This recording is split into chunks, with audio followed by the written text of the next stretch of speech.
Oke, halo Pak Haji. Di sini saya Lukas Eka Putra Pramudita dengan NIM 23K10015. Di sini saya menggunakan dataset Spotify di Kaggle Top 1000 Song. Jadi di sini saya akan menjelaskan sedikit kode-kodenya. Di bagian sel yang pertama ini, pada tahap pertama saya mengupload file Kaggle JSON-nya. Jadi saya sudah membuat token baru. Terus ini adalah API dari akun Kaggle saya yang diperlukan untuk memberikan akses ke Colab dapat mendownload dataset. Nah, selanjutnya di sel kedua ini, di sini saya memindahkan Kaggle JSON ke folder Kaggle dan memberikan izin akses. Setelah langkah ini, Colab sudah siap dan terhubung ke API Kaggle untuk mengunduh dataset secara otomatis. Nah, selanjutnya di sel ketiga ini, download dataset Spotify. Pada sel ini saya mendownload dataset Spotify menggunakan perintahnya Kaggle dataset download. Dataset langsung disimpan di storage Colab dalam bentuk zip. Oke, selanjutnya di sel keempat ini, di sel keempat unzip dataset di file zip, kemudian saya ekstrak agar file CSV-nya dapat dibaca pandas. Setelah di unzip file Spotify, file dataset CFC-nya muncul dan siap digunakan. Oke, selanjutnya di sel kelima ini saya akan mengeload dataset ke data frame-nya. Jadi saya memanfaatkan fungsi otomatis untuk mencari filenya. Di sini hasilnya seperti ini. Jadi memanfaatkan fungsi otomatis untuk mencari file CSV-nya tanpa harus mengetik nama filenya secara manual. Jadi data kemudian dimuat kepada data frame dan saya tampilkan 5 baris pertama untuk memastikan dataset terbaca dengan benar. Jadi seperti ini, Pak.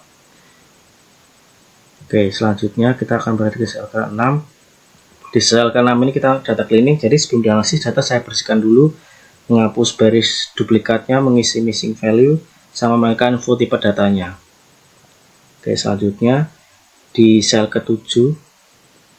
Nah, di sel ke-7 ini saya menggunakan auto detect kolom. Jadi karena dataset Spotify Kaggle yang saya gunakan ini sering memiliki nama kolom berbeda-beda, saya membuat fungsi otomatis untuk mendeteksi kolom berdasarkan keyword, misalnya stream, seperti ini, stream, rank, popular year, tempo, duration. Dengan cara ini seluruh analisis tetap berjalan meskipun nama kolomnya itu berubah. Oke, di sel ke-8. Nah, di sel ke-8 ini kita masuk ke correlation matrix-nya.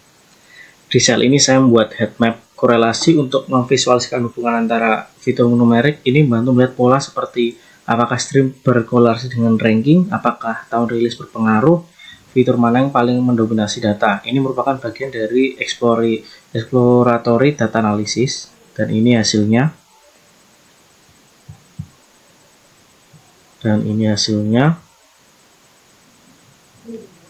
Nah, oke, selanjutnya kita ke sel ke-9.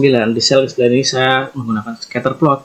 Saya juga menemukan hubungan dua fitur tertentu dalam bentuk scatter plot. Dengan cara ini kita bisa melihat pola seperti apakah lagu dengan stream tinggi cenderung dirilis pada tahun tertentu atau apakah stream berhubungan dengan ranking. Visualisasi ini mempermudah interpretasi tren datanya. Oke, selanjutnya di sel ke-10 ini top 20 lagu terbanyak diputar. Jadi di sel ini saya mengambil 20 lagu dengan jumlah stream tertinggi dan menampilkan sebagai bar plot. Bagian ini bantu melihat lagu-lagu paling populer di datasetnya. Ya, di dataset serta beberapa besar perbedaan stream antar lagu. Jadi ini hasilnya top 20 most streamnya, position peak streamnya seperti ini. Ya. Oke, selanjutnya di sel ke-11 saya menggunakan Game clustering. Karena dataset ini tidak memiliki fitur audio seperti kayak energy dan stability atau valence, saya membuat versi universalnya dari model Gamins-nya. Jadi dengan clustering ini saya bisa melihat pengompokan lagu berdasarkan karakteristik numeriknya, misalnya grup lagu dengan nilai stream tertinggi atau grup lagu lama versus lagu barunya. Jadi seperti ini, Pak. Nah, dan ini hasilnya. Oke, di sel ke-12 ini classification-nya. Dataset ini sebenarnya tidak memiliki kolom popularity-nya. Jadi saya membuat label otomatis. Yang satu itu high stream-nya. Satu itu high stream. Terus jika stream ini di atas median, no low stream jika stream di bawah median. Seperti ini untuk sel di 12-nya. Selanjutnya kita menuju ke sel 13 di insight. Bagian ini merangkum seluruh hasil analisis, Pak. Jadi kita melihat fitur numerik berhubungan cukup kuat Clustering terus berhasil membagi lagu menjadi beberapa kelompok. Klasifikasi bekerja cukup baik untuk kasih lagu populer. Stream juga terbukti menjadi indikator yang signifikan. Oke, jadi penutupnya dengan menggabungkan EDA, correlation, dan clustering classification, saya berhasil memperoleh pemahaman yang lebih dalam mengenai pola lagu populer di Spotify. Analisis ini menunjukkan bagaimana Big Data bisa digunakan dalam dunia musik untuk memahami tren, industri, dan preferensi pendengar. Terima kasih.